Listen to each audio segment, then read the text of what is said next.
అటు చూస్తే అట్లాంటిక్ మహాసముద్రంలో మెలిసా తుఫాన్, ఇటు బంగాళాఖాతంలో మోంతా తుఫాన్. ఇలా ప్రపంచంలో ఒకేసారి 2 మహా తుఫాన్లు ఉద్రిక్తంగా విరుచుకుపడుతున్నాయి. ఒకదాని ప్రభావం అమెరికా కరేబియన్ ద్వీపాలను వణికిస్తుంటే, మరొక దాని ప్రభావం ఆంధ్రప్రదేశ్ మీద పడుతుంది.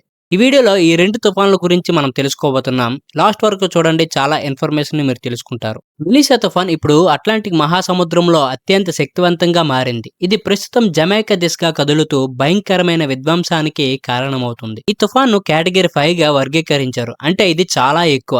గాలుల వేగం గంటకు 282 కిలోమీటర్ల పైగా ఉంటుంది. ఎంత ఫోర్స్ గా వస్తాయంటే, ఇంత బలమైన గాలులు చెట్లు నేలమట్టం చేస్తాయి, ఇల్లును కూడా కూల్చేంత స్థాయిలో వస్తాయి. ఈ తుఫాన్ నెమ్మదిగా కదులుతుంది. అదే దీనికి పెద్ద ముప్పు. ఎందుకంటే నెమ్మదిగా కదిలే తుఫాన్లు ఒకే ప్రాంతంలో గంటల తరబడి వర్షాలు కురుస్తాయి. దీనివల్ల వరదలు, కొండ చర్యలు విరిగిపడే ప్రమాదం ఎక్కువగా ఉంటుంది. ఇప్పటికే జమైకాలో 3 ప్రాణాలు కోల్పోయారు.